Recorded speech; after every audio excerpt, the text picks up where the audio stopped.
Welcome on to the Tortillas and Takes podcast. You are on once again with your boy, I'll be sure. And woo, buddy. I know it's been a while. I know it's been a little bit. And some of us were traveling, some of us were out and about. But man, did we wait for the great time to come back and talk about a hell of a game out in Third Ward, Houston, Texas. And to talk about just the men's basketball team and the lengths of which this team can take us, we of course got to bring on the Red Raider expert himself. That is Joe Lopez. What's going on, Joe? Albert, Jeremy, gentlemen, it's been a while. Had a trip to Atlanta. So look out. My mixtape is coming out soon. So just be on the lookout. But yeah, this basketball team is doing a lot of things really good right now. And man, if you didn't go through about every emotion on Saturday, then what the hell are you doing as a Tech fan? Because, I went through just about everything. Cried, was happy, was sad, like every absolute emotion. It was the greatest thing. It was like I got the worst Christmas present and the best Christmas present on the same exact day. So let's talk about it. It was a great weekend for us Red Raiders for sure. Let's talk about it indeed. And here to talk about it as well is we can't talk about the people's favorite Texas Tech win without the people's champ himself, Jeremy Gillen. What's up, Jeremy? What's up, guys? Yeah, wow. This podcast, I'll be honest, I expected to go a lot differently. Even a day ago. But boy howdy. Here we are. I know people that were like, hey, 0% chance. 0% chance. And I was like, you know what? I understand that. I can resonate with that. And as soon as the game was over, I was like, 0% chance, huh? You're not a believer. You're not a believer. So glad to be here to talk about a win. This isn't even like, hey, we won. I'm super excited to talk about it. It was like everything inside me prepared to talk about this as a loss. No big deal. It is Houston. We were away. All the reasons. And all those are a wash. I'm almost flabbergasted on what to say. So great time to pod. Great time to pod indeed. So before we get into the game that is Houston, like I said, we haven't been here for a little bit, and we got to touch on a couple games that happened before that. So Texas Tech came into the Houston game on a 5-game winning streak, and a lot of that continued with protecting home, right? We were able to stay at home. We were able to beat. I'm not going to sugarcoat it and call them good. This is a very bad Oklahoma State team. This Oklahoma State team is one that every year, or it's one that just continues to slip deeper and deeper into less than mediocrity, just woefulness. Right? This was a team that we saw them fire Boykin, who was a guy that I thought was going to be a good coach for them, but obviously it wasn't a good enough tenure. Other than that 1 year with Cade Cunningham, he just wasn't good enough to remain the coach there at Oklahoma State, and he should have been fired, and he was deserved to be fired. Steve Lutz comes around, and you say, okay, with Steve Lutz, I'm hearing things like he has won everywhere he's ever been. The work that he has done learning under Matt Painter at Purdue and working working at Creighton, and some of the stuff that he's done at A&M Corpus Christi and all sorts of stuff, he's going to be fantastic at Oklahoma State. Well, so far this year, it's just been really rough on Oklahoma State in this game. They've just really struggled all year, and then they go in here and play Texas Tech. And this game was a game that Tech held the lead early on and just kept it. They just kept Oklahoma State about a foot away throughout the entirety of the game. Oklahoma State made it a 1-point game there with 6 minutes to go. And then we went on a nice 10-0 run right to halftime, extended that lead all the way out to 16 points. And then the game was just over at that point. Now I will say, Joe, before I let you get into it, Oklahoma State did make it tight a little bit. They did make it a little spicy towards the second half there. We're cut to a 1-possession game with about 5 minutes to go. I started seeing the tweets of, this is why Texas Tech is not a serious team. They don't know how to do X, Y, and Z. This is why I can't put my faith in Texas Tech, right? And then, of course, they played with the food a little bit and extended the lead out there. Joe, what did you think about this game against Oklahoma State? I felt it was just playing with the food. I know they made that run there to cut it really, really close. But I didn't think that game was lost at that point in time. I wasn't worried about, what the outcome was. I knew the win was going to happen. I just didn't know how close or how far away it was going to be. But yeah, at that point in time, they started getting into some foul trouble late there, and Tech just did what Tech had to do. And it's just like what we had called the last time that we spoke about it. It was just, what did Tech have to do to win that game? And showing up was just the biggest caveat of that game. So just show up, play the game, do what you have to do, start handling your business here at home, because, the only 2 losses on the conference slate are at home. So,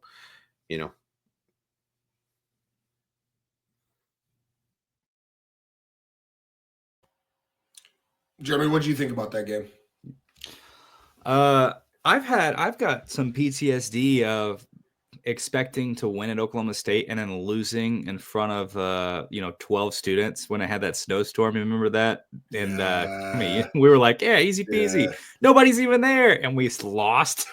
Oh my god, ugly loss. So I'm always hesitant, right? I'm not gonna just it's still the Big 12. It's a Big 12 road game, and getting out to that 10-point lead in the first definitely was important, because we scored. I mean, we kept tail with with Oklahoma State in the second. So you won by 10 because you won the first half by 10. That was really important down the stretch.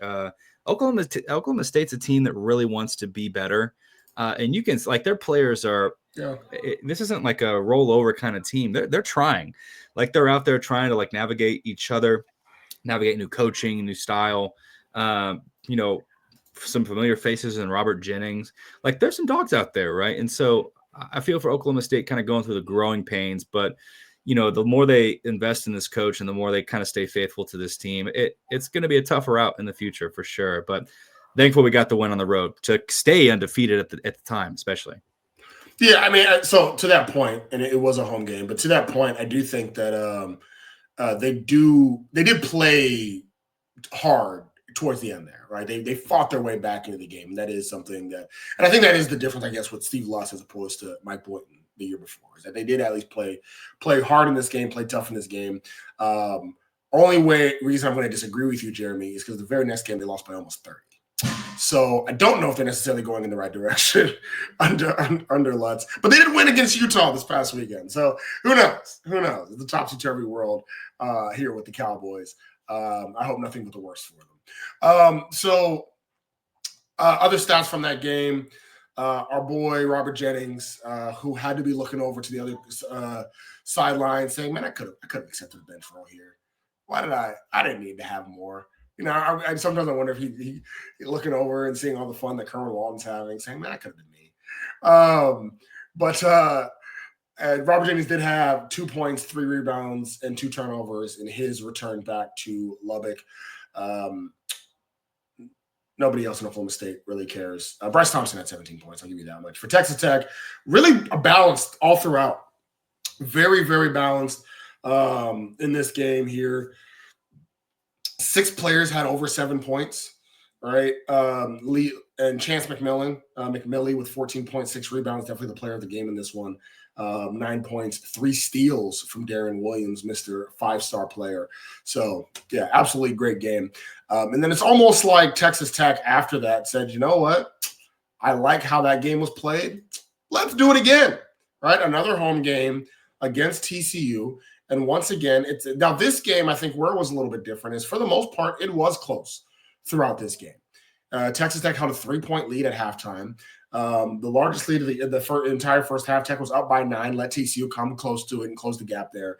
In the second half, at one point, TCU even held a 1-point lead in the second half, right? And it was pretty close. 4-point lead with about 10 minutes to go. And in the last 10 minutes, Tech did what we've seen them do a couple times when there's a team they're just that much better than, which is put the foot on the gas and get out of here. What are we doing in this close game with this scrub-ass team? Let's keep going and blow the doors off. And Texas Tech ended up winning by 14 points. And guys, I think a big piece here is that the main thing that we've been complaining about with Texas Tech for the first 2 months of the season was, man, this team can outscore anybody, but who are we stopping? Well, you give up only 54 points to Oklahoma State, and you hold TCU to only 57 points. y'all starting to stop some teams. Mind you, that's not even counting a couple games before where he's held Arizona to 54 points. So now that, and then Kansas State's 57 points. So up to this point, you have now 4 of your last 6 games held your opponent to less than 60 points, right? Defense coming in spades, Jeremy. Absolutely. And this is something that,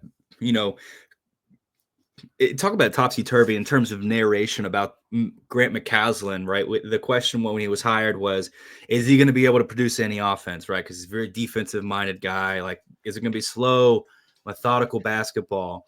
And a little bit of, coaching changes. But this year it's like, oh, Texas Tech, we have some of the best shooters in the nation on our team. Like Chancellor McMillan's still like one of the highest 3-point shooters in the nation right now.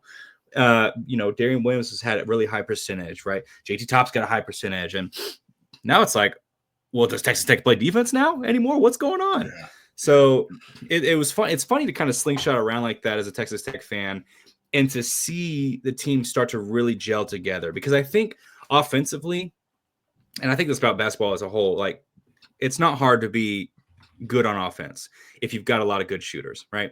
It is hard to be good on defense if you've got a lot of good shooters, because defense takes a lot more trust in each other. It takes a lot more willingness to play your role. There's a lot more strategy and a lot more selflessness that goes into good defense. And so the longer this year has gone on, it feels like, and we'll talk about the important game up next, but it feels like this team is really starting to rely on each other and trust each other in difficult defensive scenarios. And we've seen that pay off, especially the Arizona game up until last night was the best example of that. But like, we locked down on Arizona, and Arizona was kind of figuring their own stuff out. And when we meet them again, it's going to be a different team, as we've mentioned in the pre-pod. But like right now, Texas Tech is playing some really complete basketball, and it is awesome to see, because it's not just if we're not shooting well, then it's over. It kind of reminds me a little bit of the Beard years, where it's like we can have a 6-minute dry spell because we're gonna do a really good job at keeping them to kind of the same handicap. So seeing it against TCU after that, it was about midway through. I remember Chance hit that 3-pointer. After that, it was gone. Like TCU was like deflated, gone, over, and that's when we took off. Until that point, I was a little frustrated, but when we locked down, then I was like, okay, this feels like more our speed. So I agree. TCU, kind of a weird game, but ended on the right note. Absolutely. Joe, what do you think about this TCU game? Bunch of the same that Jeremy had to say. I mean, there was that spell there. I think we had a 10-point lead, 48-58 with 8 to go, when TCU doesn't see another bucket for 3.5 minutes. I mean, you shut down any team for that amount of time, you're just going to slowly just extend that lead. I mean, even some of these possessions that Tech had, we didn't have, we didn't go down there and score the ball, but we were still able to stop them from scoring at all. So, just a test to what kind of team this is right now, as complementary as you can have with a basketball team, offense, defensive side of the ball, just, sheer effort from 1 through 8. So, this is a sign of a bunch of things to come. It started off a little bit slower in some regards on the defensive side and some points on the offensive side earlier in the season. And it seems to be coming all together at the right time, in the middle of a conference season. And with 10 left to go, I mean, you got to like where you're sitting at right now. I mean, you could potentially be 9-1. You make a free throw, and you know what I'm saying? So like, this basketball team is starting to get the attention that they need to get, because they've earned every bit of it, 10 games into this conference season. And, just how we finish out the conference season, it's going to tell a whole lot based on how Coach McCasland and the company have coached this team up. Yeah, absolutely. And don't hold your breath on them free throws here in a second. But so also talking about this game, Noah Reynolds sucks. He was the only guy that just annoyed the hell out of me in this game against TCU. It was almost like a 1 versus 5 army when he was on the court. Really the only guy keeping TCU in the game. He had 14 points in this one.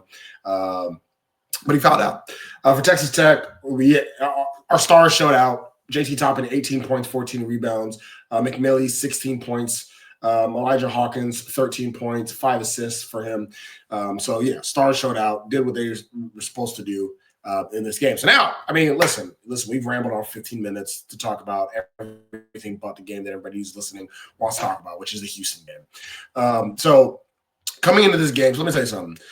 I live in Houston now, or in the Houston area, I should say, now. The third ward is about 45 minutes from my house. I thought about, let me see how much tickets are.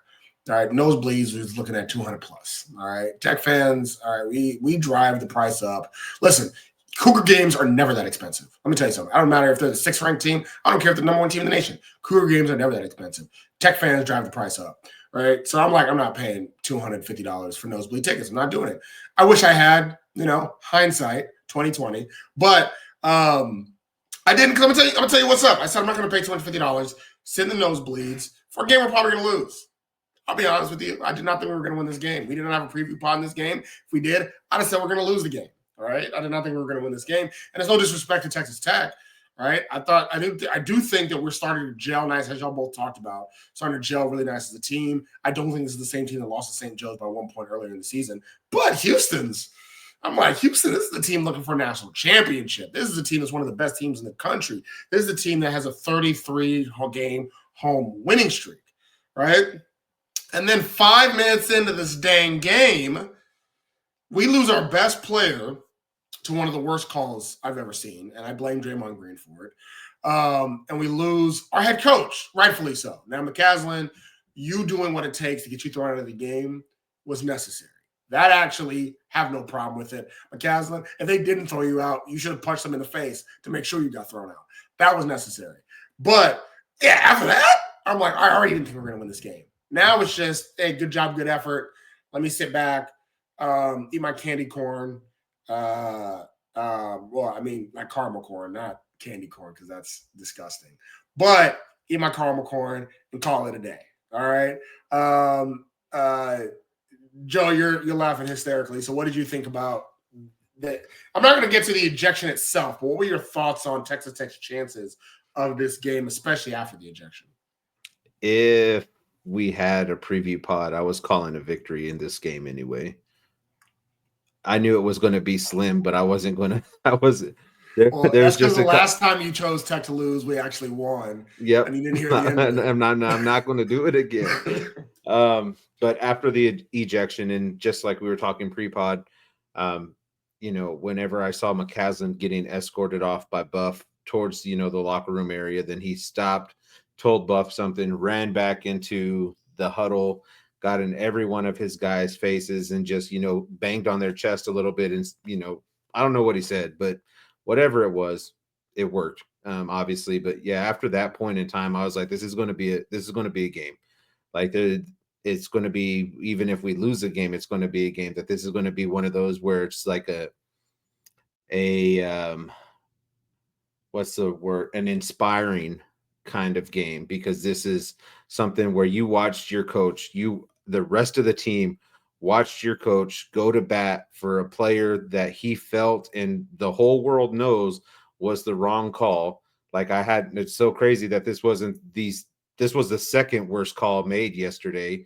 We'll talk about the Dallas Mavericks, ownership later on if you want to talk about that. But, this was the second worst call yesterday. And by all accounts, this fired up Tech, fired up McCaslin, and an inspired basketball team went into Houston and played an inspiring game and came out with a victory that was well deserved. And hell, even Kelvin Sampson was saying after the game that the tougher team did win this game, and that says a lot coming from him.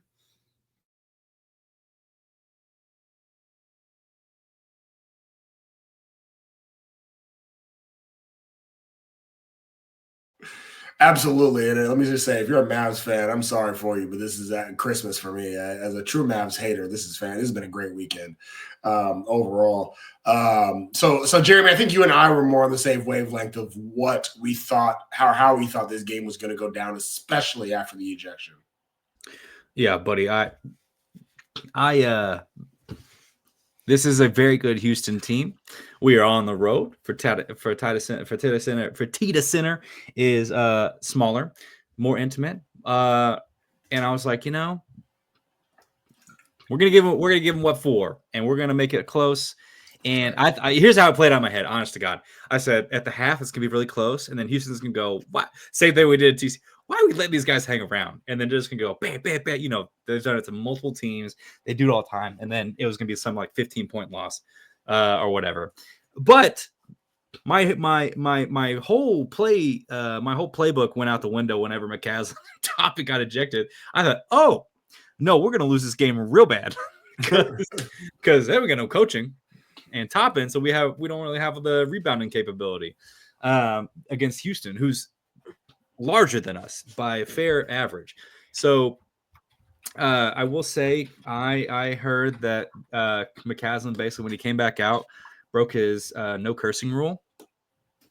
He was very fired up, obviously, but he basically came back, ran back in, and said, "You guys better go win this effing game before he got off." So verifiable? I don't know. It's what I heard though. So whatever it was, changed it dramatically. And I think, and again, kind of like you, Albie, we talked about pre-pod that right out the gate, it was like high emotion. We're going to come out swinging haymakers, but more of like a close my eyes, just like, ah, and we'd get tired, right? We'd get tired, and then Houston would wear us down, and that would be it. So that's where my mind was. It felt good for a little bit. I was jazzed up. I was excited. I was ready. I was tweeting. Everybody was really upset. It was really good for being on Twitter. It was a really good moment to just like ride that high with everybody else. Houston sucks. Boo. Screw you, Draymond. Yeah, stuff like that. Well, so let's talk about the foul a little bit. So, of course, JT Toppin is double teamed. He's double teamed. He goes to pass out of the double team to his right. That's one of the things that McCaslin talked about is him being more of a lefty, having to kind of make that pass to his right. He's garnering more energy, and because of that, he's kicking his leg up. And honestly, the explanation that McCaslin said, as far as left-handed and right there, all of that was, in my opinion, unnecessary. None of that really matters. It's that you're trying to throw a ball, and it's not soccer where you're doing a throw-in where you have to keep your legs on the ground. You're trying to throw with some force, and your leg kicks up. That's normal. Ask every pitcher ever. Like, that's normal to have your leg kick up, right? And the reason I joked that I blame Draymond is because only Draymond has used this throw to intentionally kick people in the nuts. So now refs just think that is just what people do when they're trying to kick people in the nuts, right? No, and actually, the funny enough is that unlike Draymond, Toppin's leg didn't go that far up. Like Toppin's leg didn't go that far up. It just, they were, where the Houston defender was, and it might have been Roberts. I think it was Roberts that got kicked. I could be wrong. Who was it, Joe? Ugler, number 8. I don't remember. Yeah. He has a weird last name. So whoever was on him like that was so encroached upon him that Toppin didn't actually have to kick his leg up that high. He didn't, and so but he kicked him, right? And that happens. And if you want to give it a flagrant one, fine, right? Fine. It was a tough kick to the nads. If you want to just have a blanket, all of that is flagrant one. Sucks to suck, but it is what it is. Give them their 2 free throws, call it a day. To eject a player off of just throwing the ball and having his leg a little bit up is just egregious. It's absolutely egregious. Kirby Hoka had a whole formalized letter. He said, I had talked to the commish about this officiating. Chris Lovell went on a full rant about it in live when it happened, so much so that it's been picked up like nationally, and everyone is like, man, this guy freaking gets it, right? And it's I find it hilarious that Kirby Hoka already tweeted out the thing, and we're in the second half when this was going on. He's tweeting this out about like, this is what I talked about to the commissioner, and this, that, and the other. This is egregious. And I'm like, okay, that's cool and all, Kirby, but we got a whole like 12 minutes of basketball still going on. You okay? All right, I appreciate it. But that's just how ridiculous it was. Joe, I mean, that foul was I mean, it's almost the epitome of all Big 12 refereeing, but about as bad as it's like calling targeting on a court on Pat Mahomes in the AFC Championship game. Like that's how it felt, right? Yeah, anyways, what were your thoughts there? Yeah, it was tough, and it actually, if you watch that entire play out, the throw to Chance does the same thing in the air when he catches the ball and throws it to Elijah Hawkins for the 3. Like he catches it, his momentum's going back, and his leg kicks out. It's just that LJ Crier's testicles weren't in the way. It was just, it was right there to Elijah for that 3. So I mean, it happened twice in that sequence. It's just that one person wasn't in the danger zone. It just, man, I get the rule, right? Because any kick to the nether region is a flagrant one, or it should be deemed as such. But I mean, there's such gray area in that rule itself because there's zero intent there. JT Toppin had zero intent of trying to hurt this dude. Coach McCaslin didn't draw up a play that's called testicle kick on 1. It wasn't one of those deals like that just happened. It was just it sucks. Like it was, but man, like I said, it pissed me off so much. Like I just was sitting here beside myself, like, come on, man, that's so soft of a call. Like now we're really down. Yeah, and the rule book actually states that flagrant 2s don't have to be intentional, which is, I think they took away the word intent away just because years past, you can't gauge intent, and so years past, throwing guys out because you thought it was intentional is where it gets a little hazy. But I would argue if you're going to kick somebody out, it needs to be intentional. If you're going to kick somebody out, it has to be something egregious, right? If somebody punches somebody in the face, you can't say, "Oh, well, I can't gauge intent." No, stupid. Kick that's enough. You can kick them out. That there though is not something you again give them a flagrant 1. That's fine. I'll be upset about it. We'll tweet about how much it's ridiculous, but it's okay. Throwing somebody out of the game is completely just asinine like that, and it's funny because Jeremy Toppin. Like it's funny, he was walking around like, wait, what are y'all talking about? I gotta go to the locker room. Like, I gotta go to the like, I'm on the bench now. Oh, that sucks. Like he didn't understand what was going on, right? And when they went to the monitors, I was over here thinking, man, they probably gonna give him a flagrant 1 for it. Man, that's kind of nutty, but that's like I never in a million years thought they were gonna throw him out. I was like, oh, they're probably gonna call like an intentional foul or like a flagrant or something crazy like that, or maybe they're checking the clock because they had to stop the clock or whatever. Just an asinine call. Yeah, the fact that McCaslin identified that Toppin, even in the locker room, didn't understand what happened. Nobody told him. Nobody, I didn't like, hey, man, this is what happened. You're out of here. It was just flagrant 2, ejected, and then, okay, what? Who, me? And then, okay, yeah, bye. Well, then McCaslin goes over and takes a look at the monitor and is like, you're kidding me. You're kidding me. McCaslin had the best point, I think, at the end in the post-game presser when somebody asked him, first of all, handled it really well, just saying, like, here's where I stand on the subject, and this is just what I think. Well, he had a lot of time to think about it. He had a lot of time to think about it. Yeah, he did. Yeah, glad they didn't ask him immediately, right?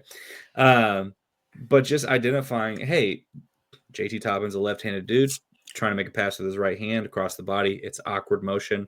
If you've ever jumped up and tried to switch hands to toss something, you have to balance yourself. That's just how physics works, guys. That's just how physics work. I liked how he brought in, like, maybe we should ask Patrick Mahomes how he does it, right? Because it's just, I think that this was one of the moments in sports and college sports that make you lose a lot of trust in officiating. And this moment is the reason that people generally have such a hard time with officiating, is because they'll get something so blanketly understood wrong. Like so many people, my favorite thing about this whole scenario is that it instantly was all over the internet, right? And everybody was like, what are we talking about? Like, why is this a flagrant 2? Also, why is this a flagrant 2 like 3 minutes into the game? Big game like this, emotions are high. Why are you calling that so early against something that is just obviously not? It's not like Brock Cunningham where he fucking took a pursuit angle and dashed over whoever that was in the Texas game at home. that was clearly that was intentional, right? Mhm. Making a pass, that's not intentional. And to give him that ejection that early, following it up with the ejection of McCaslin. I mean, you're 3 minutes into one of the biggest games of the weekend, and two of the biggest people that are part of that game are out. And it's just like, that's weak officiating. And so we'll see if Brett Yormark ends up doing anything about that on the air of consequences and stuff like that. But yeah, it's just tough. It was tough, and it really kind of makes you scratch your head with Big 12 officiating as a whole.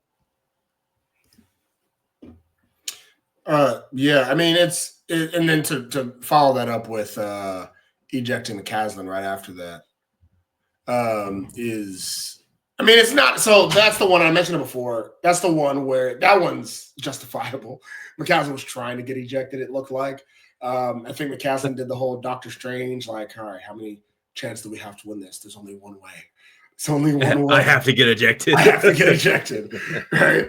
Because it did fire the team up. It absolutely did fire the team up, right? And McCaslin's a very lively, energetic coach, but he trusts his assistant coaches to be able to do the dang thing. We see it in Major League Baseball all the time, where skippers are out there kicking over dirt on the shoes to get their teams fired up and ready to rally around.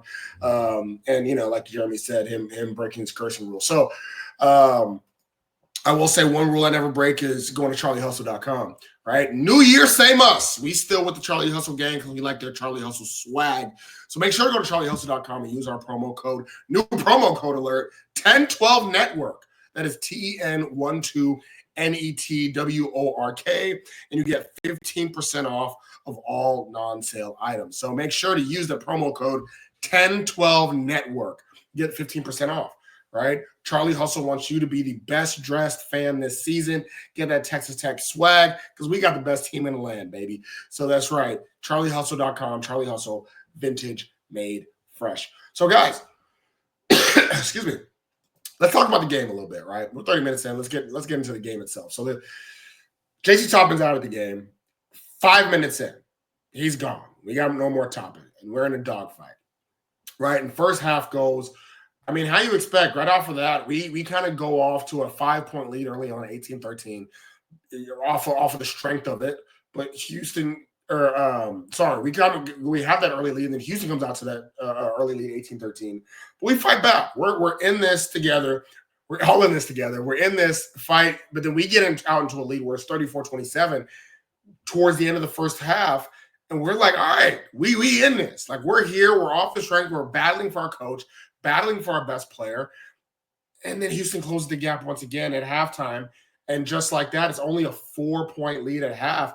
Jeremy, at half, how are you feeling? Do you feel like, oh, we might be able to do this? Or are you still kind of pessimistic? I think I kind of slipped back into my original playbook where, it felt really good seeing, first of all, Chance McMillan just taking over immediately, right? Not wasting any time. He said right out of the gate, hey, I'm bringing the energy right now. But about the half, man, you're up 41-37, 4 points over Houston. I mean, you punched him in the mouth and you punched hard. And really impressive job by the team, not just offensively, but defensively, to match up rebounding. You were out rebounding Houston in that first half. It was unexpected for sure. And I think Houston felt that way too. But to have the presence that we did down low, especially even when we were out JT Toppin, we were finding a way to do it without Toppin and McCaslin, right? It'll just be the asterisk, always McCaslin. But finding a way to do that without Toppin gave me a lot of this, like, if they're doing this without Toppin and they can sustain this, we could win this game. Now, did I feel like that energy was going to ride through the halftime? I couldn't say. It was one of those that I think this is going to come a lot closer to the wire than I had previously thought it would. But I didn't think we'd win. No, I thought that was a really good game. I was having a good time, but I did not think we would win at the half. No, despite how great everyone was playing. That's just how good Houston and especially Kelvin Sampson is in my mind. Yeah, so I do think, and I have thought for a while that Kelvin Sampson is a top 3 coach in the country. Yeah, I've thought that all along. I think you could argue he's the best coach in the country. And just like that, without a head coach, we're right there and think of things. We have to lead at halftime. I will say one thing that nobody's talked about, and I failed to mention as well, is one thing that helps when your head coach gets ejected is to have a guy that's been coaching for the last 5 years before this year as a head coach right there ready to take over. Jeff Linder did a great job, an absolutely incredible job. Nobody's really talked about the fact that Linder was in that position to kind of just swoop in. At times, I looked over there. I thought McCaslin got ejected. Oh, that's right. That's not McCaslin. That's Linder. That's not McCaslin. Huh? That's right. I forgot. Joe, what were your thoughts at halftime? My thoughts at halftime were what was Coach McCaslin cooking up in the locker room for the 15 minutes that he was in there prior to it actually being halftime. He said I was able to talk to him last night, and then he did also say this in a presser as well, that they actually had live game footage, like a live feed into the locker room. So I mean, he's sitting there watching this game take place. So I mean, just writing down notes, different tactics, different ways to attack this team. And it's all about adjustments. And this Texas Tech basketball team has been really great about adjustments all this year, coming in after halftime, making the proper adjustments. And granted, the chips were stacked against you in this particular case because of everything that had transpired. But man, it still seemed like, okay, we're still working with something here. Now, where I was, previously predicting the game, I thought, Tech still had enough in the tank to where they could win this ball game. I knew it would be a very tough ask, but Texas Tech is undefeated when going into the half, when leading the game. So it's really hard for me to bet against that sometimes. Something had to give. Either Tech was going to lose that game because they were going into the halftime with a lead, or Houston was going to lose their home winning streak. One of the two was going to have to give at this point in time. But I just still think that some players there like EY, Kerwin, guys like that actually stepped up in the second half to, solidify that W there. But, it was a dogfight, punch for punch, some haymakers thrown each way. And man, like I said, just a pocket full of emotions for sure. So looking at the second half, and I'm still of the belief that man, this is fun, 4-point lead, but it ain't gonna last. And Houston, which Ken Palm before this game actually had ranked as the number 1 defensive team in the country, showed their defensive prowess in the second half. Tech went on a 10-minute spell where we only scored 4 points, and in that 10 minutes, Houston was able to grab a 6-point lead. At that moment, Joe, I'm gonna be real with you. I was like, yeah, well, that was fun. That was fun. Hey, good job, guys. You gave it your all. Hey, you gave it your all. Tough circumstances. But it happens to the best. It is a good team. Good job, good effort, right? Listen, I'm a big believer that there's no such thing as moral victories unless you suck. And so no moral victories, but hey, we're going to gain the nation's respect with this loss either way, right? But Tech fought back. They still fought back to tie it up at halftime and would have won the game if not for what, Joe? Freebies, baby. Freebies. God. I'll talk about those. Free throws. So what were your thoughts over there as we approached overtime, Joe? Here we go again. Actually, my thought, my initial where I thought the game was a wrap whenever Malik Wilson, or I think Roberts had that steal, threw it to Malik, and Malik took it down and dunked it, and Fed had to pull back because I think he had 4 fouls at that point in time. So it's just, I thought personally, I thought that was the end. It's like, okay, like you said, it was fun while it lasted. It lasted a whole lot longer than I thought it was going to last. But at that point in time, when that actually happened, I thought it was a wrap before those free throws even, took shape to put us in that position. But, some of the free throws from the people that were missing them are from people who don't normally shoot those free throws, I guess. You know what I'm saying? Fed. Yeah.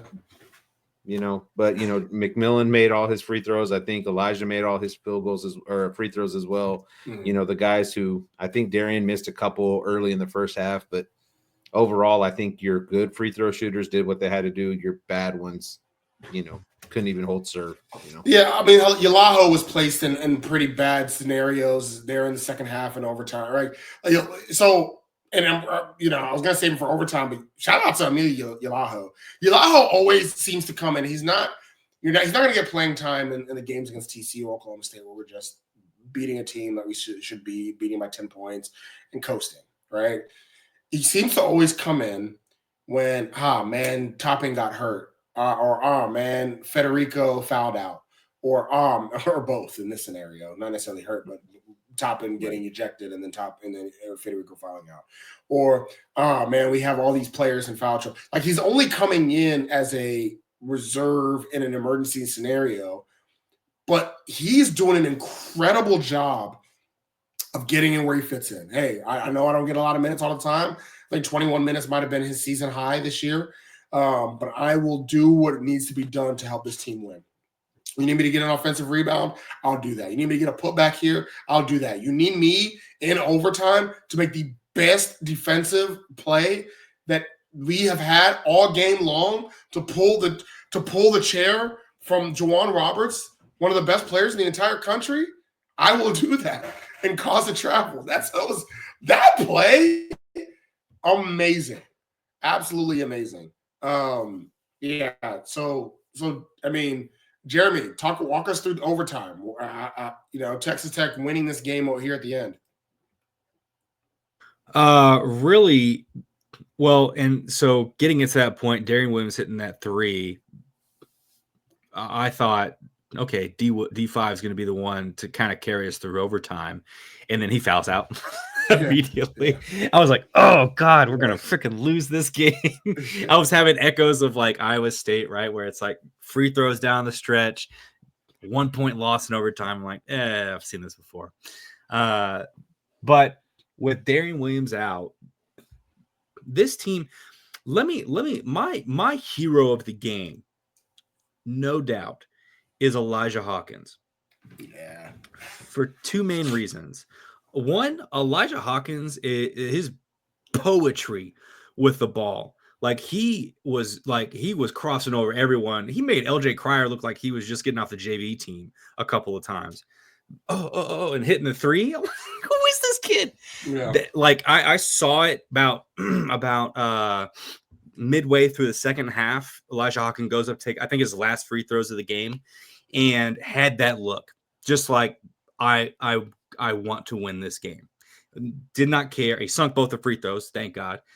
Didn't care about anything else going on. Just had that 1,000-yard stare to what was probably the end of the game for him, right? And so Elijah Hawkins' facilitation, especially in overtime, this team's ability to just come together despite losing the two big guys that we needed, losing, Federico, losing Elijah Hawkins, or losing Darian Williams. Like, we just kept attrition. Every reason you should have lost this game. And it felt like every time another guy would just would step into that role. Christian Anderson taking some big shots for a freshman in an overtime game where it's like, this is going to be one of the biggest games. This is like a Final Four atmosphere game where every shot matters, right? You're like, don't put it in the hands of the freshman. No, I'm thinking, yes, please put it in the hands of the freshman, because he doesn't care who's in front of him. He's going to take it, right? You had the right guy. You had everybody step into their role, and go. Kerwin Walton, you hitting some big ones at the end. Where have you been? All of a sudden, like, it's no big deal, right? He needs me to talk crap in the chat, and then he's going to show up. That's right. How it's going to be. Hit him every time I talk crap about him in the chat, then all of a sudden he balls out, right? So that's what I'm going to start talking just mess about him at all times, and then all of a sudden he's gonna kill it. But yeah, no, I mean, there's a lot of unsung heroes. Elijah Hawkins gets my I'll be sure stamp of approval. He's definitely the favorite player. He's my favorite player on this team. But McMillie. So McMillie is up there at the end, of course. Now I will say this about I wasn't a fan of him attacking the basket as early as he did. I would have liked for us to wait for the last shot.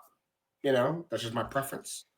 However, I will say this. All right. So the benefit of him not waiting for the last shot is there's a couple thoughts here. So one of them is that you rush the issue, potentially get them off base, rush the issue, don't give them time to set up, and make it or not, you know what's in front of you.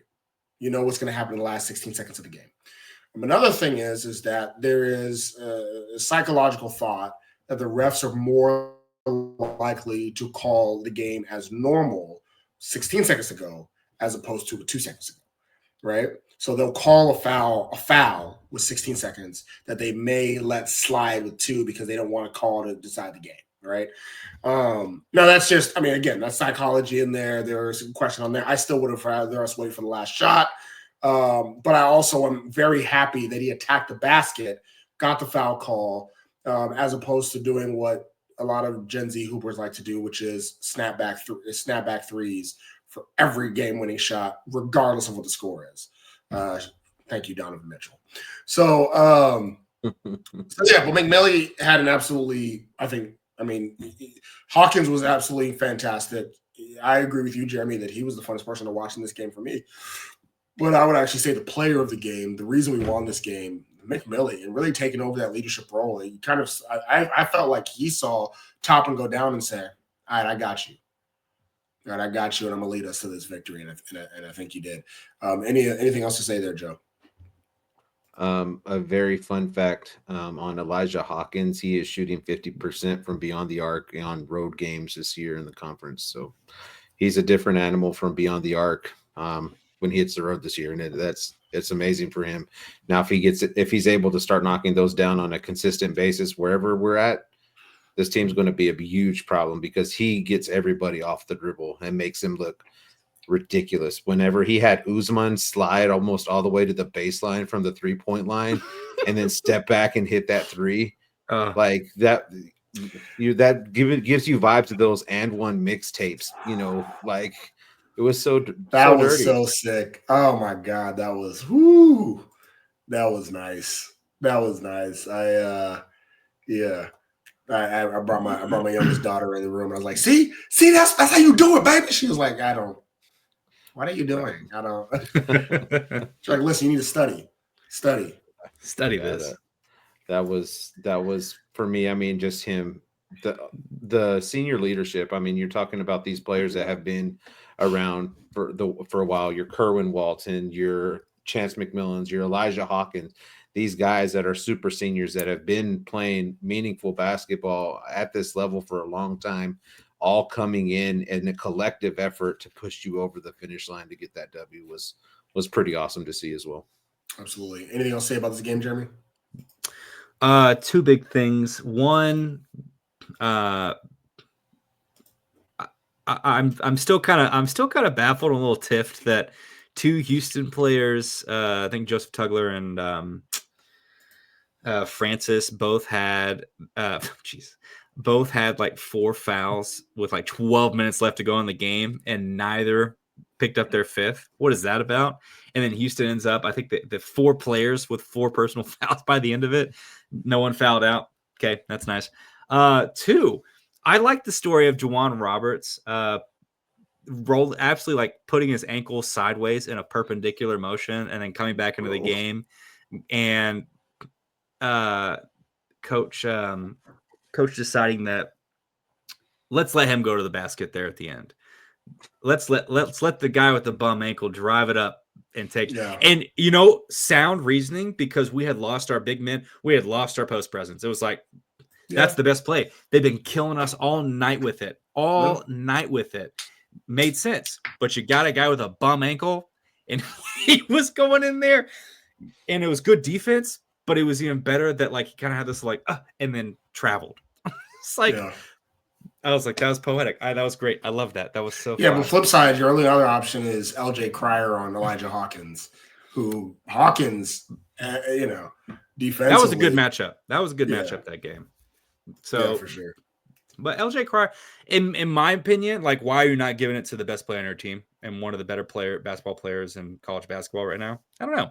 Not my call. But I really appreciated the way this game ended. I appreciated that the guys fought to the end, and it paid off. That was huge. I also am really glad that on Houston's side, when they asked in the post game, hey, you lost to Texas Tech, tell us about like what do you think it was? And I had the quote, I freaking lost it, but basically it was he said, Texas Tech, I told him that we had to play tough against teams like this, but they out-rebounded us. They beat us on the three. They did this. They did just apps from Kelvin Sampson, absolute class on Texas Tech. There was no excuse. It was like this team out-toughed us.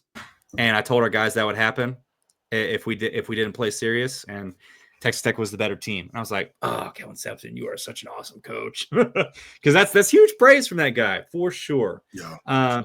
You end up shooting, 40% from the three, 42 from any paint. You get 12 threes on the night. Houston fans want to just despaired about the free throws, but it's like you only had 6 more than they did, so it's like that's not a big thing. You did a lot. You did a lot with a lot less in this game, and I think that was so huge for the identity of this team. Absolutely. So another thing, this game, so everyone, apparently there were a lot of fights on the concourse. Apparently Tech fans were out here beating everybody up, women, children, puppies. Apparently Tech fans we were out eating here the dogs. We were eating the dogs, doing all of it. Tech fans just stormed the Capitol of Fertitta Center, and absolutely, every single nuts we saw, we kicked it. We kicked it all. Started with JT Toppin. We just followed his lead and kicked everyone's nuts. But the crazy thing about it, guys, is that there's not one video. Didn't see one at all. No, not one video. That's kind of interesting, because I mean, this is the world of like everybody has a camera. All their camcorders were out of battery, just unfortunately. Yeah. Oh, yeah. Their RC recorders. I guess everybody's batteries were dead because nobody recorded anything. That's kind of odd. The fights galore, but that were all started by Tech fans. But that's nobody recorded anything. And I'm sure there were batteries thrown. I'm sure there were frozen water bottles as well also thrown. Right, like Gary Patterson loves frozen water bottles thrown in September, because that's the case. So as always, we're nobody can take their butt whooping kindly. I will say, if I was a Houston fan, I'd hate Tech so much. Like we don't give two craps about them, but we ruin their Christmas every time we play them. I would hate us so much. Like this is, they hate to see us coming. I tell you, it's just, oh my God. Did you see when their Twitter, like their Houston basketball Twitter account posted the final, like a Tech fan immediately, like the top Tech fan, I think it was like, well, that's a real kick in the nuts. Oh my goodness gracious. So other thing I wanted to mention is that, so before this game, Tech, and last weekend, Tech was pretty consistently a 5 or 6 seed.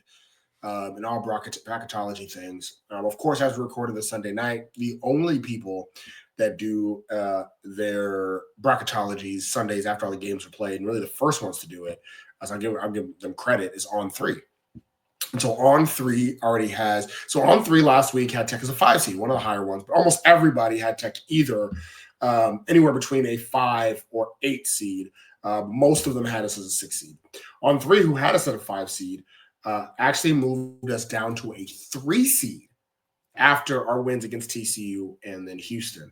A 3 seed on the line. I expect to see a lot of people moving us to that top 4. I saw a couple Twitter accounts having us on that 4 seed line. I think the general average will be to see us as a 4 seed continuing there. So, and then of course we were talking pre-pod as far as where we may be in the AP poll. I think general consensus is anywhere between a 13 to a 15 rank is where I would expect us, especially Joe, you pointed out losses that we saw across the country. Yeah. For Texas Tech. So things to see this week for the Red Raiders. We play 2 above average teams. We play Baylor, and then we're back on the road at Arizona. Arizona has not lost a home game since they've only lost 1 home game all year, and that was to Duke in the second week of the season. So we will try to sweep the Wildcats. This is a decent Wildcat team. It's not the same Wildcat team we blew out a month ago. This is a Wildcat team now. They're starting to get their rhythm. They're actually above us in the standings. The only loss that Arizona has suffered this in conference play so far is to Texas Tech, right? That includes them beating Iowa State. It includes them just beating Arizona State and having Bobby Hurley call Arizona classless, even though, BJ Freeman's the one that headbutted Caleb Love, but whatever. So yeah, both those games aren't going to be easy. Right? Baylor's a rival, though it'll be a home game. And though Baylor's not as good as I think we thought they would be, still a rival, still a tournament team too. Baylor is likely going to be in the tournament, so they're definitely not that. And then Arizona that's a team that's starting to catch their stride. They got that Bryce James commitment, and they just said, you know what, it's time for us to buck up. Let's get going here. Anything for us to be worried about in those 2 games, Joe? I think the Arizona game would be the atmosphere itself. That's going to be a really raucous crowd over there, and they're playing well. So I think that one would be more of a challenge. The Baylor one is very interesting for Baylor and for us, because they came back against Kansas. They were down by 20 plus and came back and won that basketball game, and then us going on the road and beating Houston, you don't want to have that huge letdown after a remarkable win. And that's on both sides. That could bode well for that could be bad for us, or it could be bad for them. So you just got to, take this momentum that you've built up in these last 6 games and continue to stack that success. But, Arizona is the one game that kind of just would be the worry out of the 2 for sure. Yeah. I just really want to have it to where we never lose to Arizona. I think that'd be funny. To be honest, that's kind of how I look at it. Jeremy, funny enough, we are actually, according to ESPN Matchup Predictor, because the betting lines aren't open for that game against Arizona, we are the underdog, according to ESPN Analytics. That gives Arizona a 68% chance to beat us. So that's pretty high. What are your thoughts there between against Arizona and Baylor? I'll say Baylor first. I like Joe's storyline there. I mean, you got 2 teams coming off a huge win. Us against, the conference juggernaut, and Baylor against, conference royalty in Allen Fieldhouse, right? So that's not an easy one. And down 20 and then coming back. That's an impressive scratch back. 5 players in double digits at the end of the night. And so they really clawed their way back into that one. You can easily lose that at home against Baylor if you're, and I think Kansas kind of gave you the blueprint there of, if you let your foot off the gas, Baylor's going to take that. It's Scott Drew, right? It's a younger team, and he's kind of like working them, together, but it's still Scott Drew, and Scott Drew knows how to win, right? So proved that. Arizona, this is one of those where I'm like, if we lose it, I'm not really bummed about it, because the last time Arizona lost at home was against Duke early this season, right? I'm pretty sure their only home loss was against Duke, right? 69-55. And that's when Duke, Duke is proven to be an amazing team. They dominated. They wiped UNC. that wasn't even a game last night. But yeah, Arizona in Tucson. But I like what you're saying, Nabi. It'd be really funny if we walk into Tucson, just dog walking. I just want to beat them in everything. Like now, I just think it'd be hilarious. Like baseball, Houston beat them a couple fans times. and Arizona fans are gonna be like Texas Tech, and we're like, what? Yeah. What about us? What about us?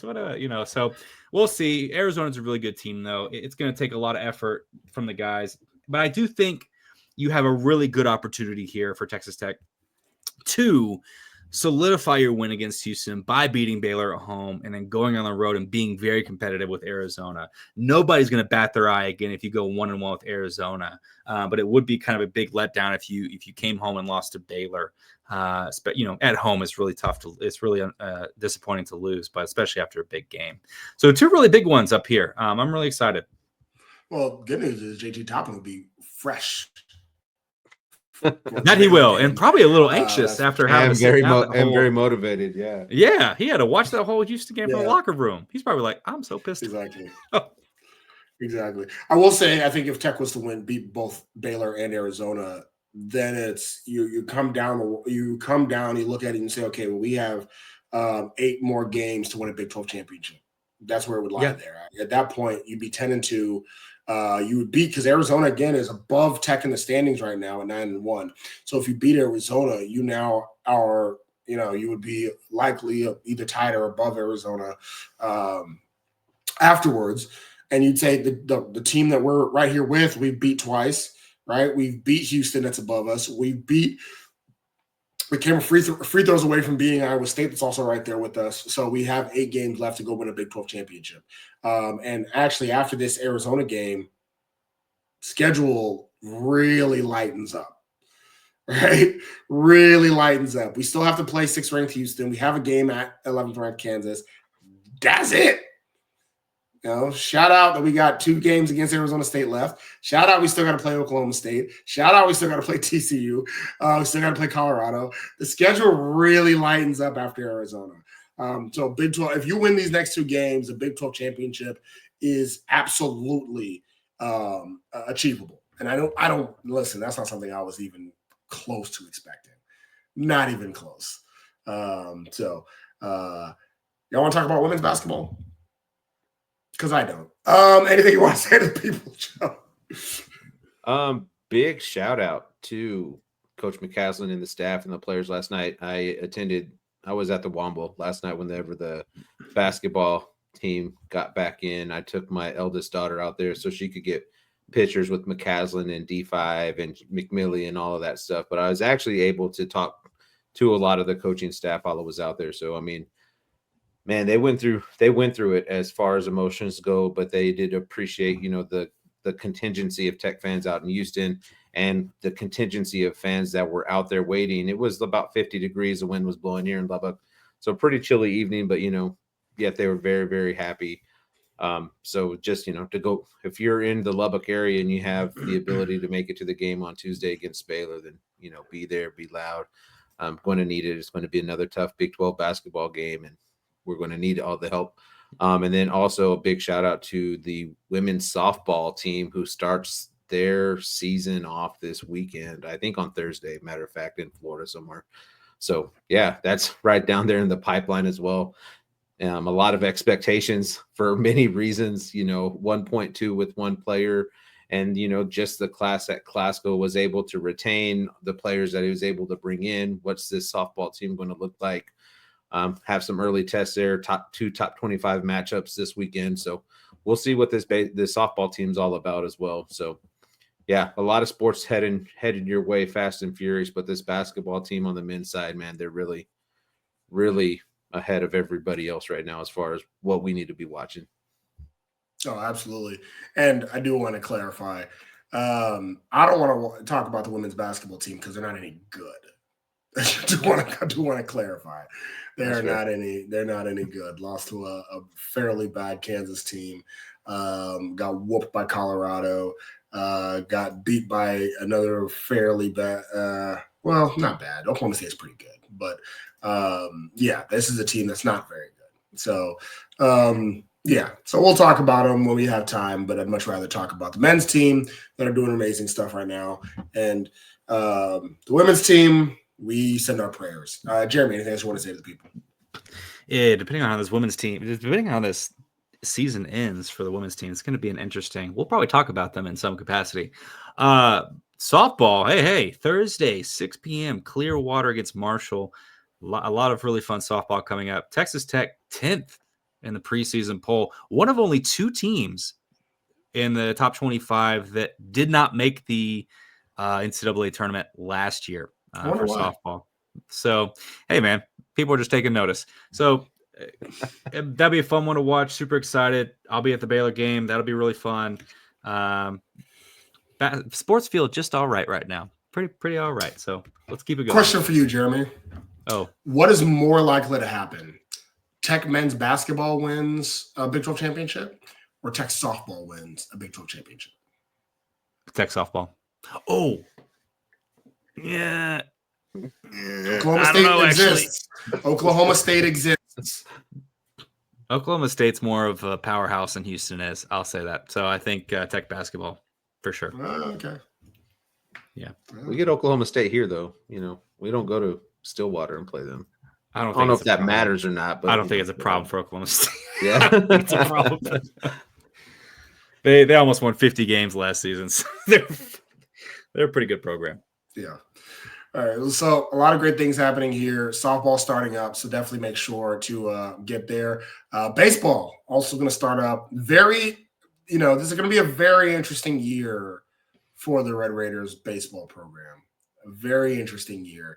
I would say this is a fork in the road year, right? Last year was as disappointing as can be. Is this year going to be a turnaround, or is it going to be one where we just see a continuation of the slow decline? Which, oh God, please no. So, but we'll be here to cover it all. So for Joe, the Red Raider expert, and for Jeremy, the People's Champ, this is your boy, Albie Shore, and you've been listening to the Tortillas and Takes podcast, part of the 1012 network. As always, stay wrecked, folks.